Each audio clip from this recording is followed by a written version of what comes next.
बिस्मिल्लाहिर्रहमानिर्रहीम अस्सलामुअलैकुम या अली खैदर। उम्मीद करना जी तुसीं सारे भरा ठीक हो ते अल्लाह ताला तुहानूं सारिਆਂ ਨੂੰ ठीक रखे जी।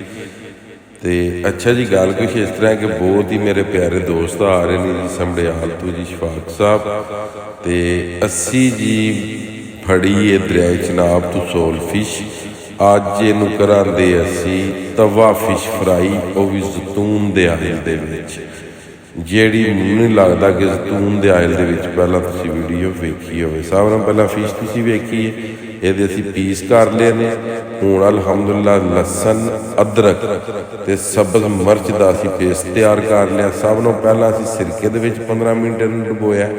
उस तो बाद 15 मिनट इहदे उत्ते नमक 2 चमचा छिड़क के इहनूं रखिया सी ताकि जिहड़ा जायद पानी हो विचों इहदे निकल जाए।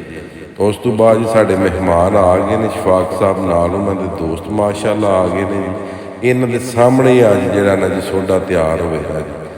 ठीक है जी मसाला इन्हां दे अज सामने लाना ताकि इन्हां नूं अगर कदे फ्राई करनी पै जी तवा फिश बनानी पै तो बना लो जी। लसन अदरक ते सब्ज़ मिर्च का पेस्ट भी आ जी ये सब नाल पहलां ये लावांगे। उस तो बाद नैशनल टिक्का एक पैकेट वो ला देंगे डब्बे वाला। फिर इनू 15 मिनट रेस्ट देंगे। उस तो बाद फिर इनू असी तवे के उत्ते फ्राई करा दे तवा असी लवांगे अलहमदुलिल्लाह नॉन स्टिक तवा जी।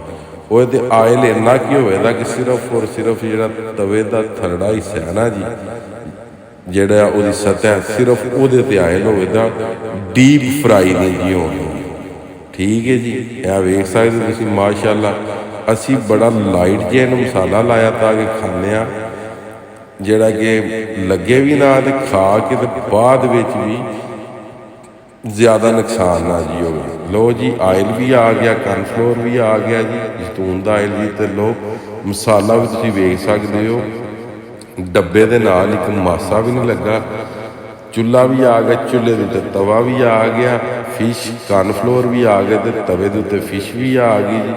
हुण असीं थोड़ी जी जी फिश है ना एक छोटा जिहा पीस ये शफाक साहब नूं देआं दे कोई चैक करन नमक मिर्च। शफाक साहब आख रहे ने जनाब बड़े बेहतरीन है नमक भी मिर्च भी हर चीज़ जिहड़ी है वो बराबर दी। तुसीं इहनूं बस फ्राई करने वाली गल करो जल्दी करो टाइम बहुत ज़्यादा हो गया रात के 12 बज रहे हैं। तो इनू खाइए काम मुकाइए बाद गप लाइए तो फिर घर जाइए। वाह जी वाह क्या बात है।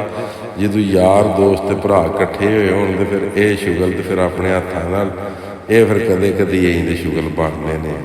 यह वेखो जी नाब जैतून के तेल च फ्राई होंदी असीं इन्नी फ्राई कर ली। हुण मैं दील नूं आख्या कि तू शफाक साहब नूं दे ते शफाक साहब खाना खाण ते असी भी नाल नाल फिर खा लांगे। शफाक साहब नूं खाना जिहड़ा कि दील जिहड़ा वो सर्व करेगा तो शफाक साहब नूं फिर पूछेगा कि फिश कैसी तैयार हुई।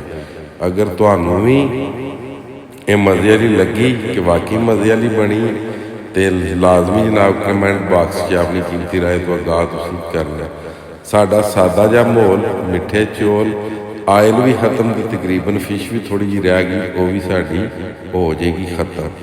ठीक है जी मेहमान आ गए जनाब खाना पहुँच चुकिया मेहमान खाना खा रहे ने। हुण मेहमान ही दसणगे कि कैसी फ्राई हुई है। हुण इशफाक साहब भी खा रहे हैं उन्होंने जिहड़े नाल दोस्त ने वो भी खा रहे हैं। हुण इन्हां नूं मैं आवाज़ मारना कैसी फ्राई हुई इशफाक साहब। लो जी हुण इशफाक साहब दसन लगे लो जी उन्होंने दोस्त ने दसिया जी ठीक। शफाक साहब भी आख्या जी ना ठीक तो उन्होंने दूसरे दोस्त भी आख्या जी ठीक। अल्लाह हाफिज़।